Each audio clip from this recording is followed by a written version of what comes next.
Hi, I'm Jessi, and I'm the director of Animal Wonders, a small nonprofit organization that rescues and cares for displaced exotic animals. Like all living things, sometimes the awesomeness of a perfectly functioning body doesn't always function perfectly, and most of the time that's totally okay. Other times, it can be a big problem, like with our prehensile-tailed porcupine Kemosabe, which leads us to the problem of if our porcupine gets sick, how do we help them get better?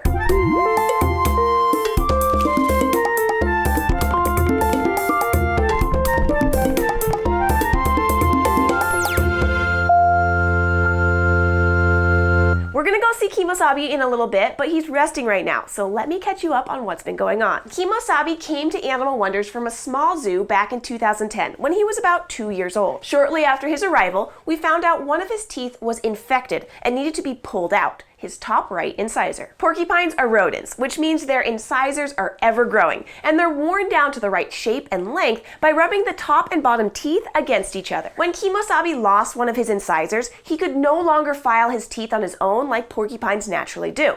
So we helped keep his teeth from getting too long by trimming them every 3 months. Over the years we've had him, the care of his teeth has just been a part of what he needs as an individual to stay happy and healthy. In the last couple years, Kemo has lost many of his molars simply because he's getting old and his teeth are too. Prehensile-tailed porcupines live to be about 8 years old in the wild, and that's when their perfectly functioning bodies start to not function so well. They can start to get arthritis, which makes climbing and foraging for food more difficult. Their molars are usually at the end of their ability to chew, and they'll fall out or get infected.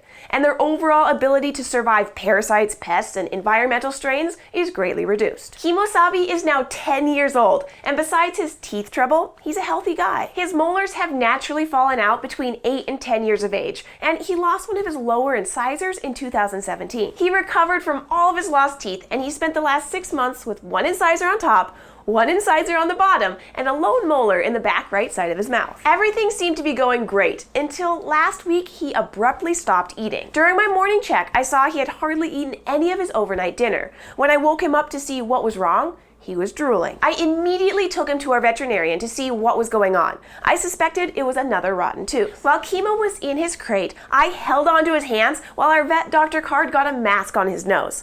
Saying it sounds so much easier than actually doing it. We sedated Kemosabe so we could get a good look inside his mouth, and sure enough, his last molar had come to the end of its life. Dr. Card easily removed it. During the exam, Dr. Card saw that his throat was quite sore with little lesions, like humans might get with a strep throat. This seemed like a more intense infection than just one old molar could cause, so she took x-rays of his last remaining teeth. One top incisor and one bottom incisor. The culprit was the bottom tooth. It had started rotting below the gum line and had already become infected. This wasn't good news. At 10 years old, Kemosabe's recovery from a severe tooth infection is not guaranteed. The incisor was removed, and then it was time for Kemosabe to work on recovering. Kemosabe was prescribed pain medication and antibiotics and returned to the comfort of his own home at Animal Wonders. The next morning, it was clear that the recovery process was going to be difficult. Kemo had thick secretions from his mouth and refused to swallow anything that tasted weird. He simply wouldn't take his antibiotics. So how do you get a sick porcupine to take his medication to get better without sedating him? You switch from oral antibiotics to injectable antibiotics. Kemosabe began receiving injections twice a day to help him fight off the infection so he could eat and drink again. I was also flushing his mouth out with a diluted betadine solution 3 to 5 times a day round the clock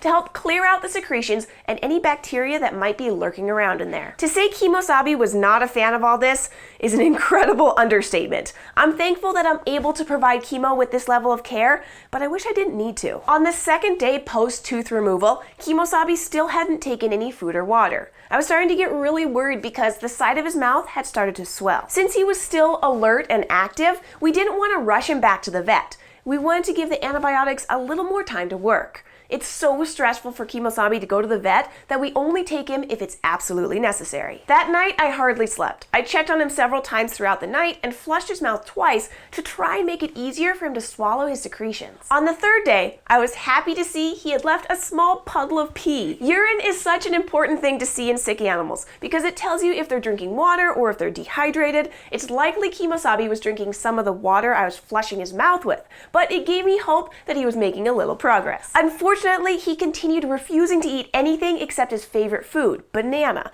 But bananas tend to be a little slimy, and he just couldn't get the pieces into his mouth. On the fourth day, I noticed he had left some crumbs in his water, which means he had drank on his own. That night, I was determined to find something, anything he would and could eat.